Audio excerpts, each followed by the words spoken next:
I'd be ready to send a bus, I would be trying to predict when the first tenth of a second of Evoy's interval would pass, then I would send the bus. I probably should have realized this earlier, as literally all of my Evoy deaths were from sending the buses early and not late, and that probably could have saved me a good few hours. Recognizing the problem was the first step, but trying to fix it was a whole other issue. I've said before how max mode thrives on your muscle memory, and I had already put in 35 hours at this point, so trying to tell my body to wait for just a tenth of a second longer on a timing that I had already spent 35 hours slamming into my brain wasn't really an easy task. So I instead tried to rework how I did Evoy from the ground up, with a simple phrase: react, don't predict. Before, I was trying to predict when the interval would show up, then click. But now, I would force myself to physically react to the decimal on the time of changing, then click, ensuring that I was within the interval. I had tried to do this when I was first learning max mode, and I couldn't really see the tenth place on the timer. It just seemed to go way too fast.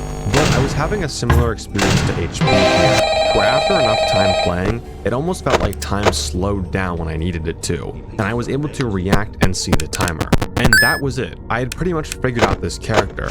And then the next day, I went on a complete rampage.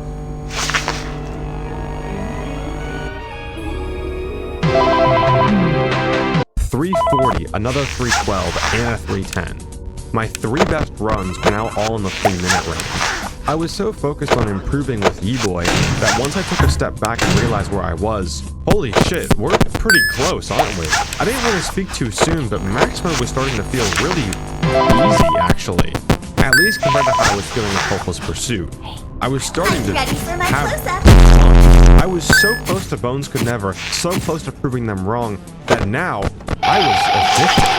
Before this felt like non-stop suffering, but now I couldn't stop playing. I had spent 44 hours at this point, and I didn't want to slow down anytime soon. In all of the challenges that I had done previously, I was always fighting on the back foot, always playing defense, trying to beat a challenge before I missed another deadline for a video. People had to wait even longer. But now I was on the offense. I had never felt like this before. I was so excited. Now it was finally time to play with some emotion and some ego behind it. After all, Bones Could Never, right?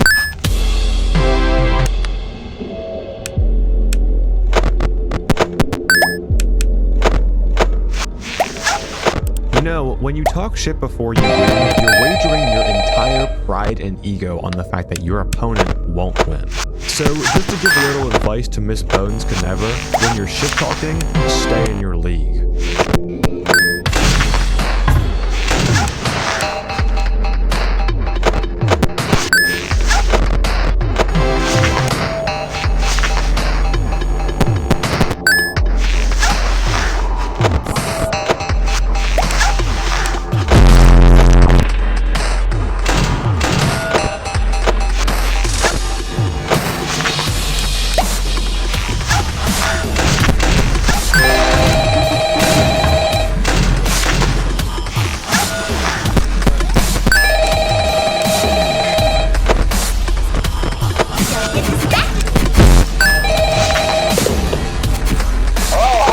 You were right. I could never take 220 hours to get a 356. But even though I stopped here, I'm still having so much fun. I'm not implying that they died.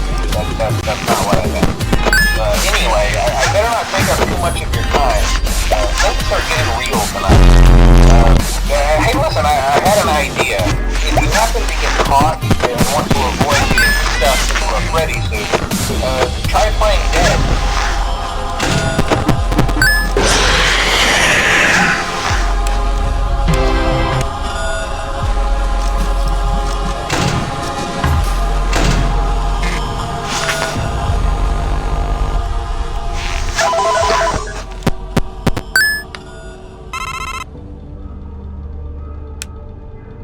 Not only had I passed Bones Could Never, I had passed Frogger's PB of 423. There was really no telling how far I could go.